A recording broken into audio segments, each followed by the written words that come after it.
जिला सेंट्रल में पुलिस की जगह जगह नाके लगाकर स्नैप चेकिंग, मशकूक गाड़ियों को रोककर चेक किया जा रहा है। जिला सेंट्रल में पुलिस की जगह जगह नाके लगाकर स्नैप चेकिंग, मशकूक गाड़ियों को रोककर चेक किया जा रहा है। अनुषा जाफरी हमारे साथ हैं, अपडेट कीजिएगा।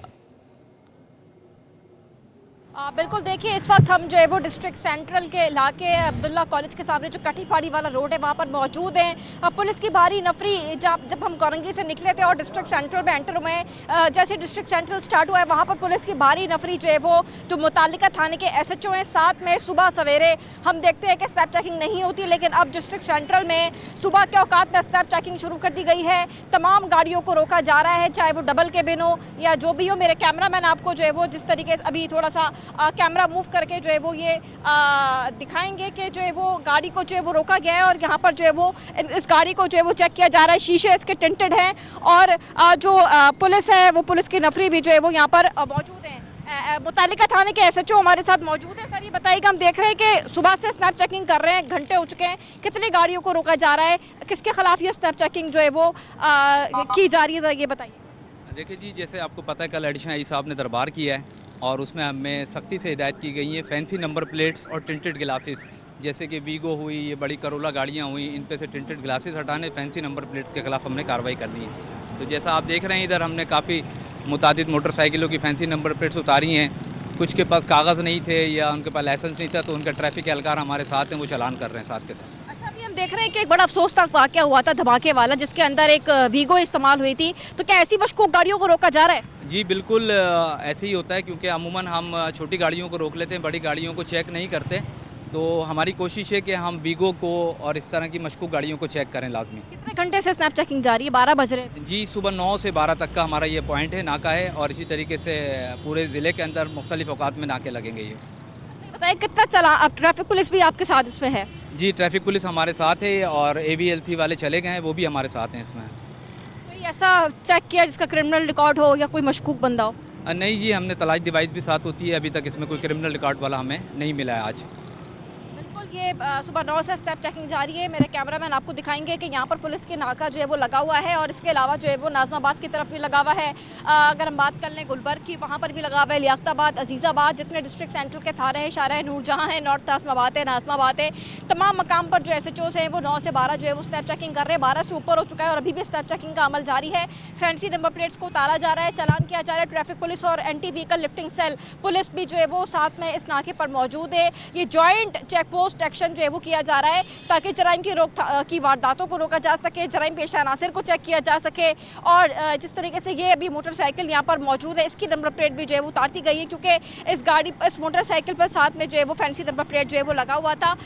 SHO खुद यहाँ पर मौजूद हैं और साथ साथ जो सीनियर पुलिस अफसरान है वो भी यहाँ पर आकर विजिट करके जा रहे हैं और ये स्नैप चेकिंग रोज की बुनियाद पर करने का जो है वो हुक्म दिया गया है SSP सेंट्रल की हिदायत के ऊपर। जी, ये भी बताइएगा अनुषा, जिस तरह उन्होंने बताया कि बड़ी गाड़ियों को रोक रहे हैं जैसे वीगो वगैरह है, तो क्या किसी रेजिस्टेंस का सामना भी करना पड़ रहा है या आराम से जो लोग हैं उन्हें चेकिंग करने दे रहे हैं?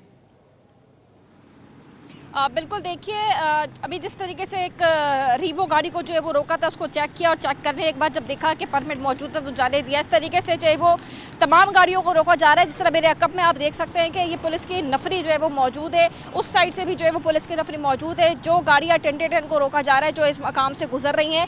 ये आप देख सकते हैं कि इस तरीके से अभी इस मोटरसाइकिल को भी जो है वो रोका गया है पुलिस की जानिब से और अब जो है वो इनको जो है वो चेक जो है वो किया जा रहा है। जो मशकूक लग रहा है उनको चेक करके जो है वो SHO खुद मौके पर मौजूद है और चेक कर रहे हैं, क्योंकि पीछे का इलाका जो है वो कटी पहाड़ी का जो है वो लगता है और कटी पहाड़ी एक बड़ा हसास जो है वो इलाका बताया जा रहा है जहाँ पर क्रिमिनल्स ज़्यादातर जो है वो रहते हैं। ये तमाम था रास्ता जो है कटी पहाड़ी से होता हुआ जो है वो आ रहा है, तो इसलिए जो है वो फिलहाल जो है वो तमाम लोगों को रोक कर जो है वो ये चेक जो है वो किया जा रहा है और चेक करने के बाद जो क्लियर हैं, जिनके पास डॉक्यूमेंट्स मौजूद हैं, उनको जाने की इजाज़त जो है वो दी जा रही है। SHO खुद भी मौके पर मौजूद है और पुलिस बिल्कुल, SHO खुद भी मौके पर मौजूद हैं और मुतादिद गाड़ियों और मोटरसाइकिलों की फैंसी नंबर प्लेट्स भी उतारना शुरू कर दी गई हैं। मशकूक गाड़ियों को रोककर चेक किया जा रहा है। जिला सेंट्रल में पुलिस की जगह जगह नाके लगाकर स्नैप चेकिंग। बहुत शुक्रिया अनुषा, आप हमें अपडेट कर रही थी। फायर ब्रिगेड के मुलाजिम ने 6 साल से तनख्वाह की अदम अदायगी के खिलाफ सिंध हाई कोर्ट से रुजू कर लिया। अदालत ने फरीकैन से 4 हफ्तों में जवाब तलब कर लिया। मुमताज जमाली से तफसीलात लेंगे, बताइएगा। बिल्कुल देखें जी, सिंध हाई कोर्ट कराची में फायर ब्रिगेड के मुलाजिम ने 6 साल से तनख्वाह की अदम अदायगी के खिलाफ सिंध हाई कोर्ट से रुजू कर लिया है। अदालत ने फरीकैन से 4 हफ्तों में जवाब तलब कर ली है।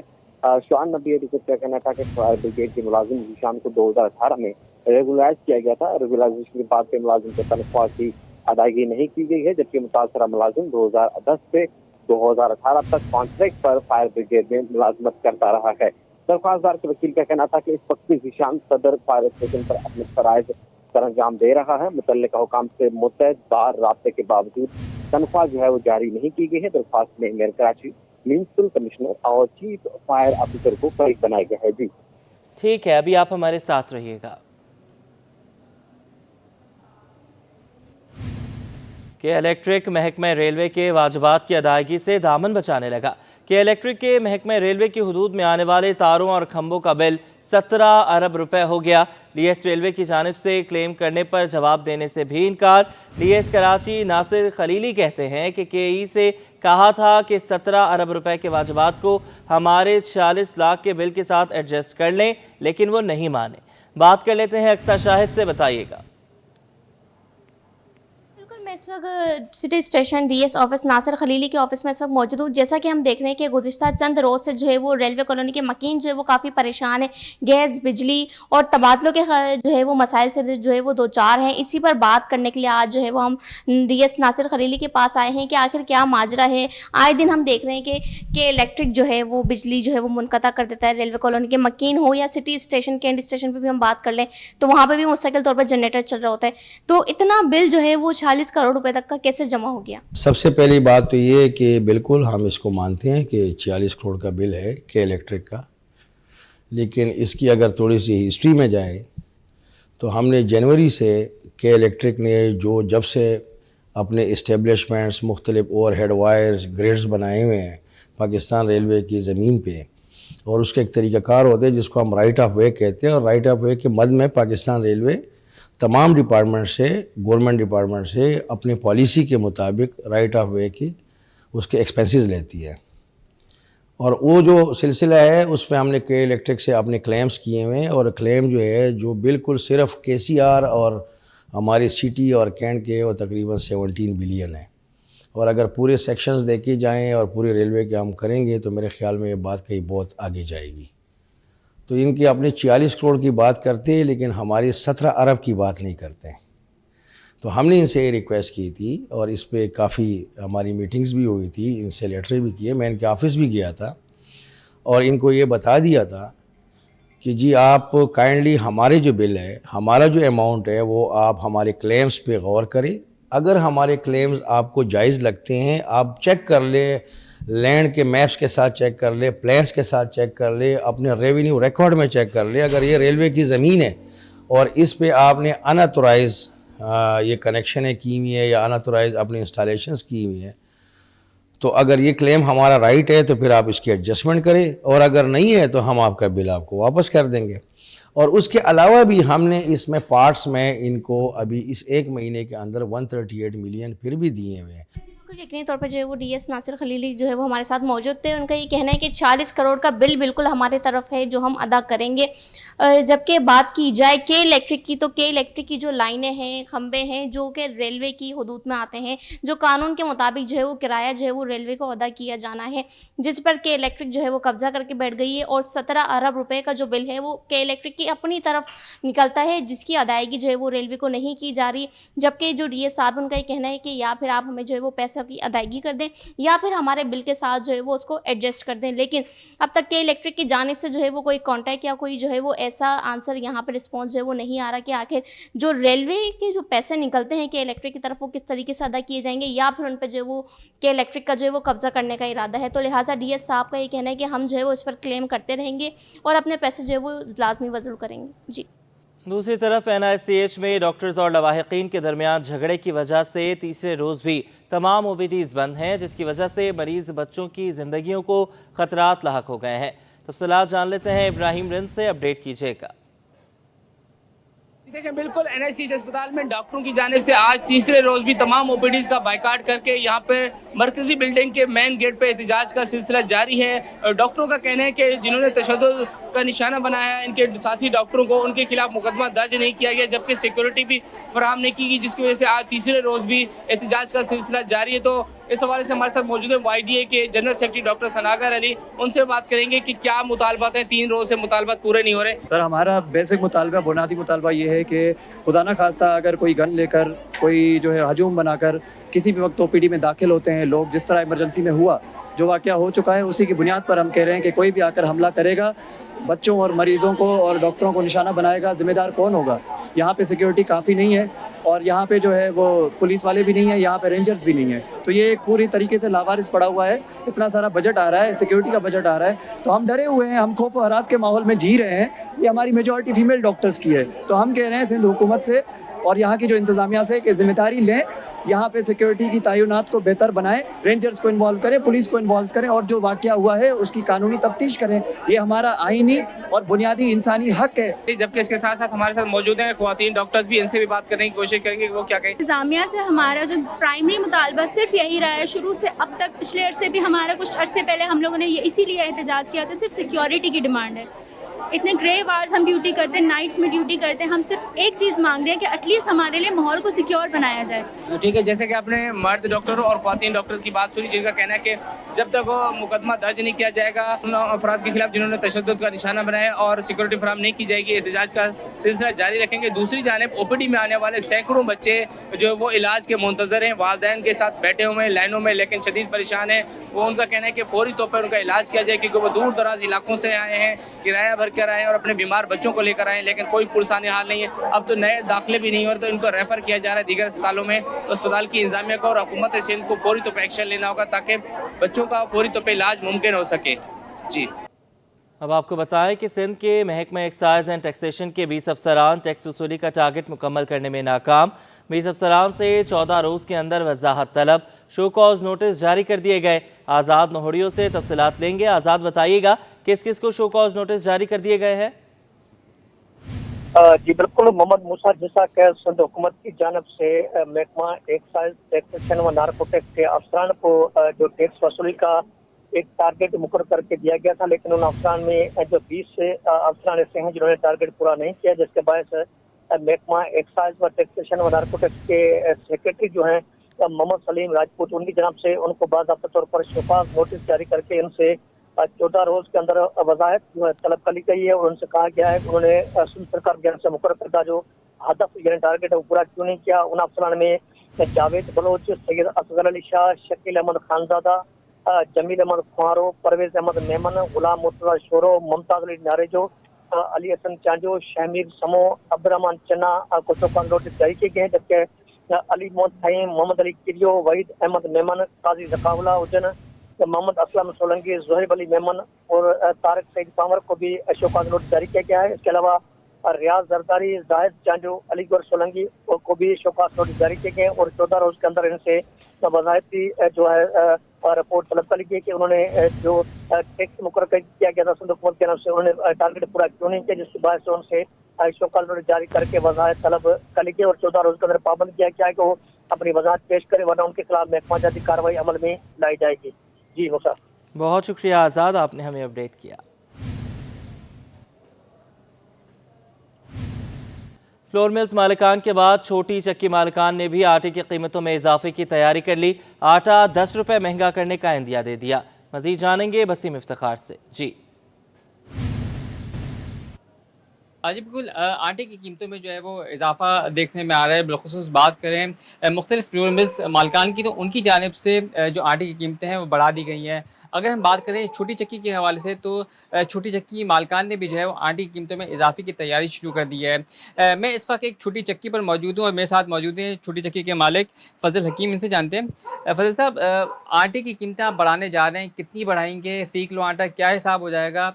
आपको जो गंदम मिलती है वो क्या हिसाब मिल रही है और आने वाले दिनों में जो गंदम है वो क्या हिसाब मिलेगी, और आटे की कीमतों में इजाफे की बुनियादी वजह क्या है? असल में सबसे पहले तो मैं आपको ये अर्ज़ करूं कि हमारी क्या ज़रूरत है कि हम आटे की कीमतें बढ़ाने जाएं। असल में होता ये है कि जिस तरीके से हमें गंदम मिलती है उसी हिसाब से हम आटा बेचेंगे। इस वक्त मौजूदा सूरत हाल में चूँकि हमारी छोटी चक्की है और हम ये जोड़िया बाज़ार से या ओपन मार्केट से गंदम ख़रीदते हैं, तो एक छोटी चक्की वाले को जो भी गंदम मार्केट से अवेलेबल होगी उसी हिसाब से वो बेचेगा। तो जहाँ से हम गंदम ख़रीदते हैं उन्होंने हमें पहले ही ख़बरदार कर दिया है कि तकरीबन आने वाले हफ़्ते में 8 से 10 रुपए किलो पे गंदम पे इजाफ़ा हो जाएगा। तो जब ये इजाफ़ा हो जाएगा तो ख़ुद ब खुद आटे के नर्ख भी बढ़ जाएंगे, क्योंकि मैं तो ऐसा तो नहीं कर सकता कि मुझे वहाँ से महंगा मिले और मैं सस्ता बेचूँ। तो ज़ाहिर है मेरी मजबूरी है, अगर वहाँ से बढ़ा हुआ मिलेगा तो फिर मैं भी बढ़ाऊँगा।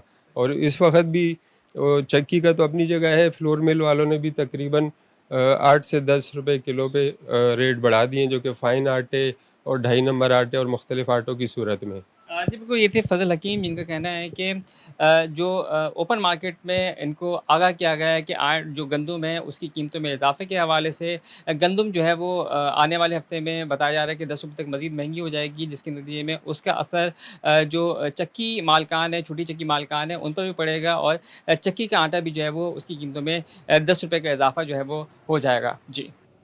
आटे की कीमतों में तेज़ी से इजाफा होने लगा। Pakistan flour mills association Sindh zone के चेयरमैन जुनैद अजीज़ का कहना है कि गंदम की कीमत में इजाफा हो गया।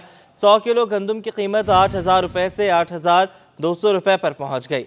गंदम महंगी होने से लागत बढ़ गई है। 1.5 माह में फ्लोर मिल्स ने फ़ी किलो आटे की कीमत में 7 रुपये तक इजाफा किया। जानेंगे अशरफ खान से, अपडेट कीजिएगा।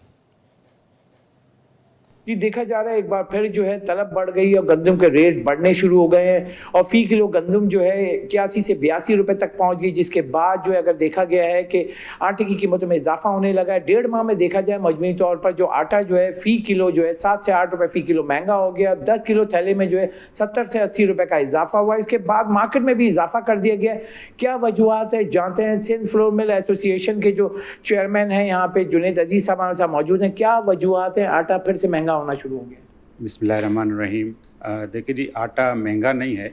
ये टाइम ऐसा होता है कि इस वक्त हमारी क्रॉप का सीज़न का टाइम नहीं होता। आहिस्ता आहिस्ता हमारे स्टॉक ड्राई होते जाते हैं और लास्ट ईयर आपने देखा होगा इंपोर्ट आ गई थी, जिसकी वजह से गंदम की प्राइसेस बड़ी कम हो गई। उसमें लोगों को रिलीफ मिला। जो आटा हमने एक वक्त में 150 रुपये किलो बेचा था, वो अगर आज 85-90 रुपये बिकता है तो भी उसको महंगा नहीं कहेंगे हम। और ये नॉर्मल एक कोर्स होता है कि इन महीनों में मौसम ठंडा होना शुरू होता है तो डिमांड बढ़ जाती है। तो वीट भी जो है वो उसकी डिमांड बढ़ती है, उसी वजह से उसके थोड़े से रेट करेक्शन हुई है। लेकिन फिर भी मैं कहूँगा कि इस वक्त अंडर कंट्रोल है सारी सिचुएशन। आटा कहीं शॉर्ट नहीं है, जैसे पहले वक्तों में आपने देखा कि लाइनें लगती थी और हमारी माएँ बहनें भी बेचारी लाइनों में लगती थी। लेकिन आज हर एक को आटा अपने घर के पास दस्तयाब है और अच्छे रेटों में, मुनासिब रेटों में दस्तयाब है। ये इसको आप महंगाई ना कहें। हाँ, ये ज़रूर है कि हमारे पर बोझ पड़ गया है। इलेक्ट्रिक प्राइस एस्केलेशन हुई हैं, उसमें तो पता नहीं कितने किस्म के टैक्सेस हैं। यूनिफॉर्म क्वार्टरली एडजस्टमेंट है, फ्यूल एडजस्टमेंट है, पता नहीं सारी दुनिया के टैक्स जो है ना वो सिर्फ एक बिजली पे ही आ गए हैं हमारे पाकिस्तान में। इसके अलावा भी चीज़ें देखिए डे बाय डे ऐसा लग रहा है कि आपको कि सस्ती हो गई हैं, लेकिन चीज़ें महंगी होती जा रही हैं। लेबर कॉस्ट हमारी बढ़ गई है। इसी तरह बहुत सारी चीज़ें जो है ना वो इंक्रीज़ हो गई हैं डे बाय डे। जी, जैसे कि आपने सुना यहाँ पे तमाम वजूहत बताई हैं कि यहाँ साथ ही जो गंदम की कीमत बढ़ी है, उसके साथ साथ सबसे अहम वजह जो है बिजली की कीमत जो आसमान पे बातें कर रही है। और यहाँ कहा है कि कॉस्ट ऑफ डूइंग बिजनेस कम करना है तो बिजली की कीमत कम करनी होगी। इस वक्त जो आटे की जो कीमत है मजमूई तौर पर जो है 10 किलो आटे का थैला 900 रुपये का फ़रोख्त हो रहा है। जो मार्केट में अगर ये हो रहा है तो मुतल्लिका इदारों को भी इसका नोटिस लेना होगा। जी, बिजली और गैस के मसाइल ने शहरियों का जीना दोभर कर दिया। मुख्तलिफ इलाकों में 8 घंटों से ज़ायद गैस गायब रहने लगी, जबकि बिजली बंदिश का दौरानिया 10 घंटों तक जा पहुंचा। वसीम इफ्तिखार की रिपोर्ट। कराची में बिजली गैस के मसाइल ख़त्म ना हो सके। Korangi, Bilal colony, Orangi town, Shershah, Azam Basti, old city area, Malir, Gadap town, Metroville समेत मुख्तलिफ इलाके बिजली गैस के मसाइल से मुतासिर। लोगों का कहना है कि दिन भर गैस मसाइल को झेलना पड़ता है। एक जानिब लकड़ियाँ 1200 रुपये मन और LPG 250 से 300 रुपये किलो तक में दस्तियाब है, तो वहीं बिजली की लोड शेडिंग भी सताती है। रही सही कसर टैक्सों से भरपूर बिजली गैस के बिलों ने पूरी कर दी है। महंगाई के दौर पे भी बंदा क्या करे। सुबह के टाइम गैस ही नहीं होता और सुबह के टाइम ही लोग जो है काम पे जा रहे होते हैं, तो लोगों ने नाश्ता वगैरह भी करना होता है। तो अभी घर की नहीं खाएंगे तो बाहर की खाएंगे, तो बाहर के तो आपके मामलात हैं, एक तो बीमारियां इतनी हैं और दूसरा जो है महंगाई इतनी है, तो बंदा कहाँ जाए। शहर में गैस की लोड शेडिंग का दौरानिया 8 घंटे और बिजली की बंदिश का दौरानिया 10 घंटों तक मुहित है। तर्जुमान के इलेक्ट्रिक के मुताबिक बिजली चोरी वाले इलाकों में वहां की सूरत हाल के मुताबिक लोड मैनेजमेंट की जाती है। केबल फॉल्ट्स और तकनीकी खराबी को लोड शेडिंग से ना तशबीहत दी जाए। तो दूसरी जानिब तर्जुमान SSGC का कहना है कि रोज़ाना की बुनियादों पर लाइन को पैक बेहतर बनाने समेत ऐसे इकदाम किए जाते हैं जिससे सारिफीन को गैस मसाइल दरपेश ना हो सकें। कैमरामैन फरहान खान के साथ वसीम इफ्तिकार, सिटी 21। सुरजानी टाउन में मेगा प्रोजेक्ट अपनी तकमील के आखिरी मराहिल में दाखिल हो गया। 3 दहाइयों बाद सड़क की तामीर शुरू हो गई। रिजवान अहमद की रिपोर्ट। चेयरमैन पीपल्स पार्टी बिलावल भुट्टो ने मंगोपीर टाउन की UC 5 और 6 पर मुश्तमिल सुरजानी टाउन, यूसुफ गोट और दीगर आबादियों का देरीना मसला हल कर दिया। टाउन चेयरमैन हाजी नवाज बरोही ने पानी और सीवरेज लाइनें बिछाने के बाद 1 किलोमीटर तवील सड़क की तामीर का काम का मुआयना किया। बोले, बरसों से पसमानदा मंगोपीर टाउन अब बदल रहा है। आज अल्हम्दुलिल्लाह यहाँ साफ शफाफ जो है तरीके से रोड कारपेटिंग का काम हो गया है, सीवरेज का और वाटर सप्लाई का काम मुकम्मल होने के बाद जो करीमी से लेकर UC 5 और UC 6 सिंदरी चौक तक ये रोड डबल ट्रैक जो है ना 36 फीट का जो है इस वक्त एक पे काम हो रहा है। इसके बाद दूसरा मरला हम शुरू करेंगे। Vice chairman Manghopir town Rana Arif और UC 6 की चेयरपर्सन जुबैदा इकबाल ने मंसूबे की तफसीलात बताई, जबकि रिहायशी खातून ने इंतजामिया का शुक्रिया अदा किया। ये तो 25-30 साल से नहीं बना था रोड। कश्तियों में लोग सवार होते थे, बहुत मसले मसाइल होते थे, यहाँ पानी भर जाते थे, लोग बहुत परेशान है। अब इससे फ़ायदा ये होगा कि जो बच्चे स्कूल वगैरह माएँ जाती थी बहुत परेशानियों से, तो अब ये फ़ायदा होगा कि वो रोड से जाएंगी। चेयरमैन मंगोपीर टाउन की काविशों के तहत हमारा इसी के साथ साथ 4K चुरंगी से लेकर अब्दुल्ला मोड़ तक जो हमारा डबल मेन ट्रैक है उसके भी पेच वर्क का काम जो है अनकरीब शुरू हो जाएगा। तो हम अपनी आला क़यादत के इंतहाई मशकूर हैं। देखिए, सबसे पहले तो मैं अपने चेयरमैन साहब बिलावल भुट्टो जरदारी का शुक्रिया अदा करना चाहती हूँ कि यहाँ पे कश्तियाँ भी चलती थी और लोग भी यहाँ से घर छोड़ के जाते थे। अल्लाह का शुक्र है, बड़ा एहसान है कि हमें रोड मिले, पानी मिले, सेवरेज मिली और हमारी इसमें मेहनत हमारी मैडम शाहिदा रहमानी MA ने की थी और पूरी तंजीम की थी। सुरजानी टाउन यूसुफ गोट के इस मेगा प्रोजेक्ट की तामीर से इलाके की पसमानदगी दूर होने के साथ साथ प्रॉपर्टी वैल्यू भी बढ़ गई है। कैमरामैन अजलान छीपा के साथ रिजवान अहमद, सिटी 21। ओगरा की तेल कंपनियों को नवाजने, अवाम पर माली बोझ बढ़ाने की तैयारी। पेट्रोलियम मसनूआत की कीमतों में इजाफे का इम्कान। तेल कंपनियों और पेट्रोल पंप्स का मुनाफा बढ़ाने की तजावीज़ तैयार। मजीद इस रिपोर्ट में। ओगरा की तेल की कंपनियों को नवाजने, अवाम पर माली बोझ बढ़ाने की तैयारियां। पेट्रोलियम मसनूआत की कीमतों में इजाफे का इम्कान। तेल कंपनियों और पेट्रोल पंप्स का मुनाफा बढ़ाने की तजावीज तैयार कर ली गयी। तेल कंपनियों का मुनाफा ₹1.35 बढ़ाकर ₹9.22 फी लीटर करने की तजवीज। पेट्रोल पंप्स का मुनाफा ₹1.40 बढ़ाकर ₹10.04 फी लीटर करने की तजवीज। मुनाफे में पेट्रोल पंप डिजिटलाइज करने की लागत भी शामिल होगी।